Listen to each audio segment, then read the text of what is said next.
I just try to share some of my experiences of being in the playoffs. A couple guys asked me, how it is being in the playoff, Chris and a couple guys, and I just try to share my experiences. But each year is different, and this team is a lot different from our playoff team in the past. And that's what I try to tell the guys. It's just about gelling at the right time, playing together, and just playing good basketball. That's what it's about. I think we had a great couple practices. Coming in from our break, guys had a chance to get a little rest, but now it's time to get back to work. Does the style of play change after the All-Star break? Well, I would say the second half of the season, now teams know what everybody does. They know what Morris Peterson does. They know what Chris Bosh does. They know what Andrea Bargnani does. So now it's about working on things that,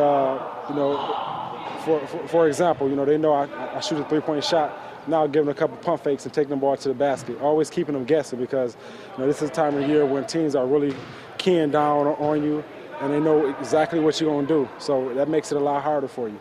It's not in your control, but the deadline's coming up on Thursday. Is this going to be nerve-wracking the next couple of days for you?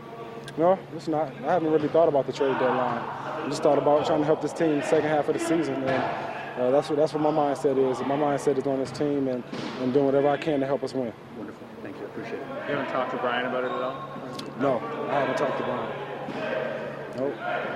So your guess is as good as mine, but like I said, I just go out there and play basketball, man. Have fun. I have fun when I throw on the Raptors jersey, and that's where it's at. Do you guys look at Cleveland or Washington and think you're just as good as those guys? Well, I think we can play with anybody on any given night, and I think that's just our confidence. And I think that's evident playing against teams like Dallas, and we should have won both of those games. And I feel like if we play well and execute and do the things we're supposed to do, we have a chance to beat anybody in this league. I think that's where our talent level is. A lot of people would just look at that lineup, look at LeBron and go, yeah, they're the better team. Do you look at that lineup and go, hey, we're only 2 games behind, we're one behind if we win, and they're the 2 seed? Well, I think it's a good challenge for us. I think LeBron and those guys played well all season, and they deserve to be where they are. And I'm pretty sure they're thinking that we're a team, an upcoming team that they're trying to beat because we're playing better basketball than we did at the beginning of the season. I think we're playing as good as basketball as some of the elite teams. So I think Cleveland is seeing that, and the same thing with them. Anytime you have a guy like LeBron on the other side that you're playing against, it's always dangerous. So you're going to have to be ready to play every night. In your mindset, are you guys trying to hold on to what you got, or do you feel you can still move up?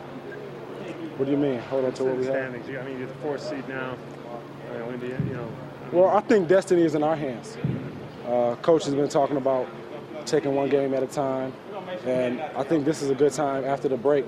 I think that's why we went a little longer today, and we had a practice yesterday, because we can get a couple of these games early, coming in from the break where teams have rested and a little tired, then it could work to our advantage. And we're just trying to win games. And we don't want to look down the end of the season, last 15 games, and be fighting for a playoff spot.